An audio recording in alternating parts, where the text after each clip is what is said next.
Hello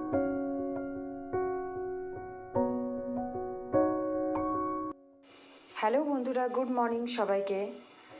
আজকে হবে ফুলকপি রেজালা।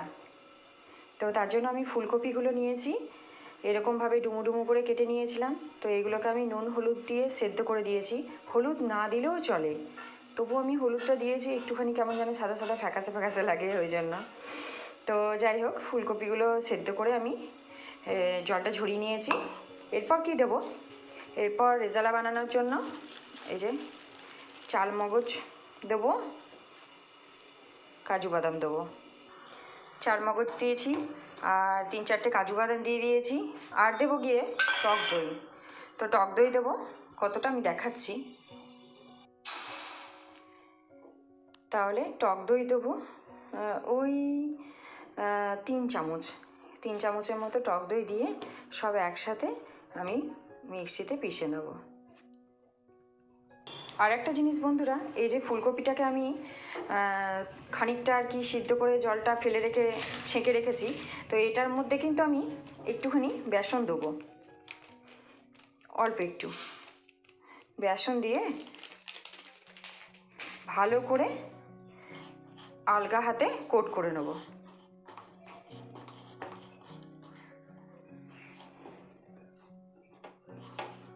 এইভাবে আলগা হাতে পুরো কোট করে নেব।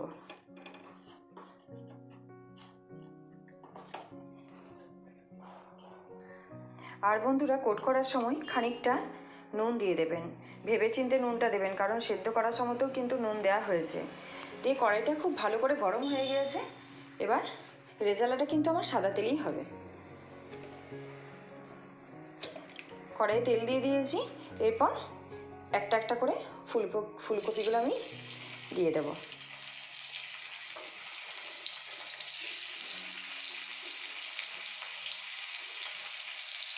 তো দেখুন বন্ধুরা, ঠিক এরকম যখন লাল হয়ে যাবে তখন আমরা কিন্তু তুলে নেব।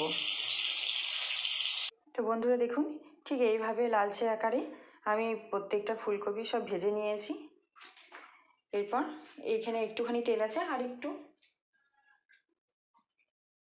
আর অল্প একটু তেল দিতে হবে। এই অল্প একটু তেল দিয়ে দেবো। এরপর কেউ নিরামিষও করতে পারে, কেউ আবার পেঁয়াজ দিয়েও করতে পারে। আমি অল্প একটু পেঁয়াজ দেবো। ফোড়নে আমি কিছু দেবো না, আমি অল্প একটু পেঁয়াজ দিয়ে করব। ভালো করে পেঁয়াজটা লালচে আকারে ভাজা হোক, একটু ধৈর্য নিয়ে করতে হবে। পেঁয়াজটা আমার পুরো লালভাবে ভাজা হয়ে গেছে। এরপর এর মধ্যে আদা বাটা দিয়ে দেবো।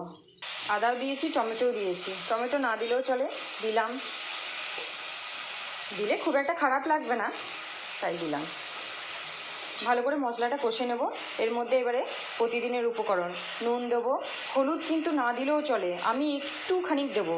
ফুলকপিতেও আমি হলুদ দিয়েছি ভাপানোর সময়, আর তরকারিতেও দেবো। আমি সাদা সাদা তরকারি আমার ঠিক পছন্দ হয় না, তাই অল্প একটু দেবো। একটু কাশ্মীরি লঙ্কা গুঁড়োও দেবো।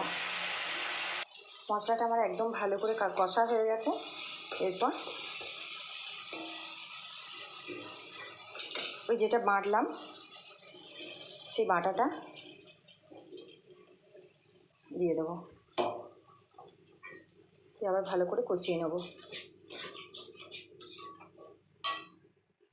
মশলাটা। বন্ধুরা, কষাতে কষাতে এই বাটি ধোয়া জলটাও কিন্তু আমি দিচ্ছি। আমি খুব ভালো মেয়ে, কিন্তু বাটি ধোয়া জলও দিয়ে দিই, এটাও কিন্তু ফেলি না। ভালো করে মিশিয়ে নেব। এই যে খুব ভালো করে ফুটুক, তারপর ফুলকপিগুলো দিয়ে দেবো। এই যে বন্ধুরা, ফুলকপিগুলো দিয়ে দিয়েছি। আর দেখতে যাতে ভালো লাগে আর একটু, তার জন্য একটু চিলি ফ্লেক্স দিয়ে দেবো।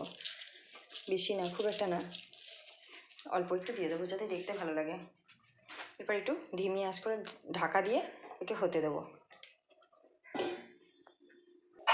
বন্ধুরা দেখুন, ফুলকপির রেজালা আমার কিন্তু একদম রেডি হয়ে গেছে। এরপর আমি বন্ধ করে দেবো।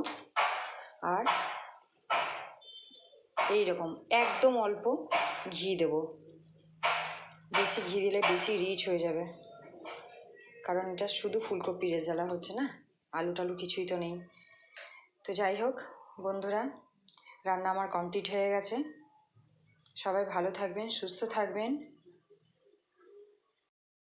এই পরোটা, পোলাও সবের সাথে এটা খেতে পারবেন।